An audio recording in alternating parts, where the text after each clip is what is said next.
So you're interested in buying houses subject to. Well, today I'm going to give you a checklist and walk you through the entire process from meeting the seller all the way to getting that seller to the closing table. Let's go.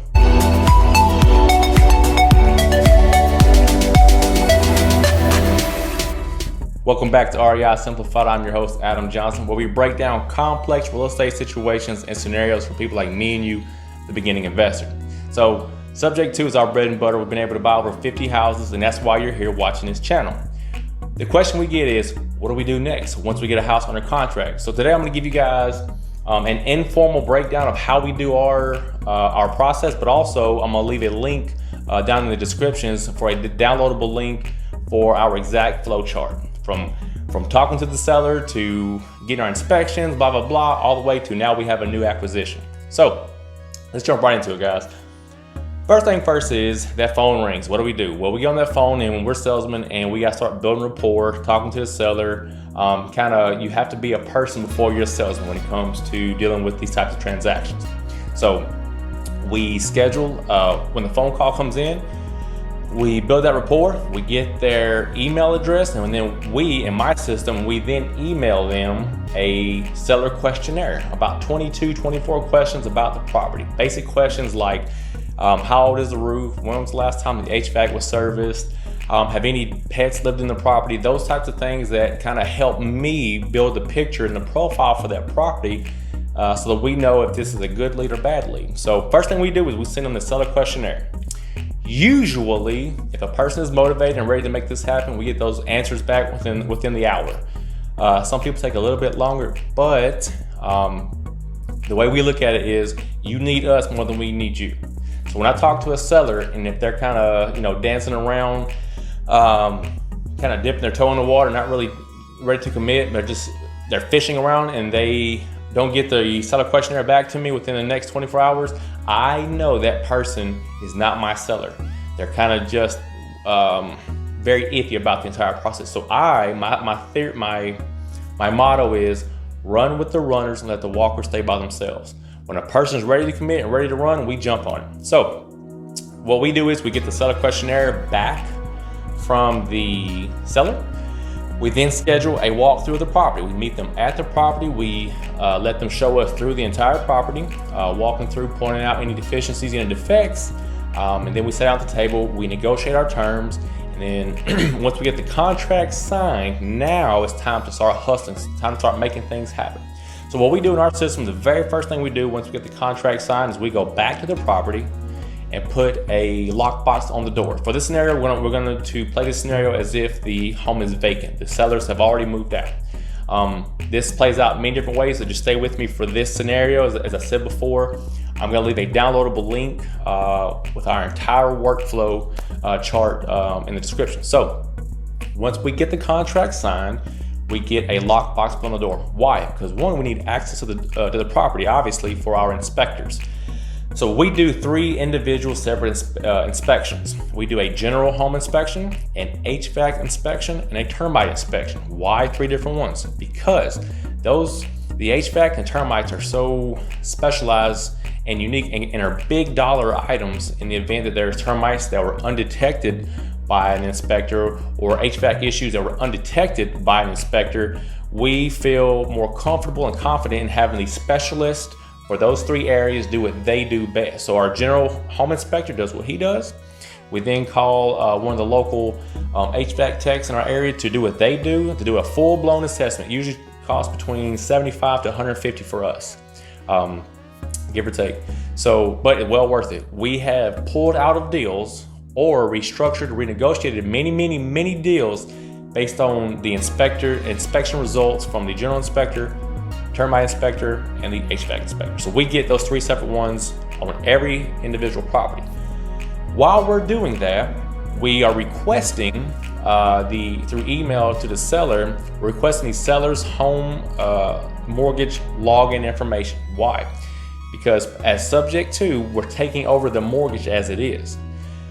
Part of our seller questionnaire is how much is owed on the property, what is the interest rate, and a few other of those financial questions. Many times, no fault of their own, the seller may or may not know exactly how much is left on the property. They could be a few thousand off. We've had people be $5,000 or $10,000 off, which that can cause a problem. So we always verify and validate what they tell us, always.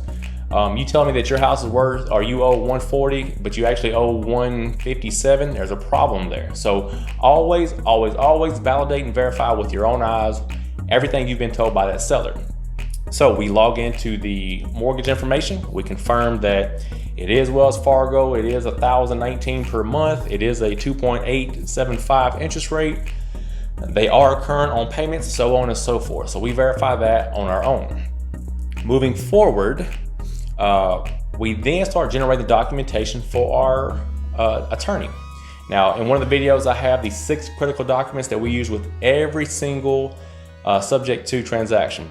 I'm preparing these 6 documents to send to my attorney so that she can look them over, put her stamp of approval on them, and then the seller and I, in a couple of days, 10, 12, 15 days, can meet at the closing table with my attorney. We can take the house as is, take over the mortgage, and everybody's happy. So continue on moving forward. So we put the lockbox on, we've got access to the property, we're getting our inspections done, we're validating and verifying the mortgage information, we're preparing our legal documentation, we're sending it to the attorney, and after that, we're just waiting for results. We're waiting for the results from our from the home inspections. We're waiting for our attorney to make sure that there's no liens against the property, any issues with the property. It's a clean title. Again, very important to have a title search.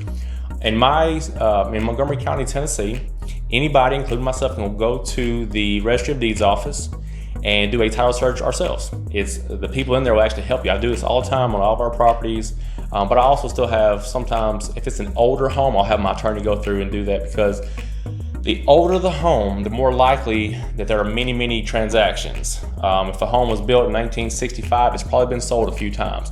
Each transaction could potentially be cloudy.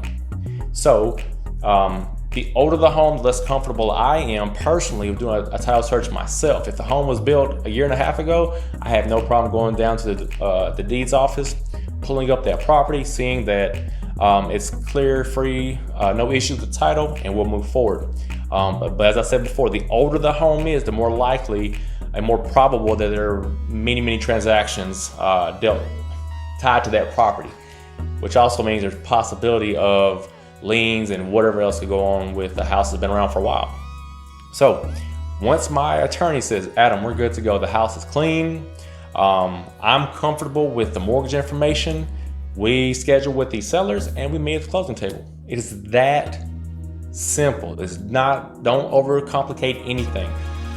There's actually much more information. Like I said, this is pretty informal. There's much more information on the flow chart that you get for free. I'll send it to you, or it's down below.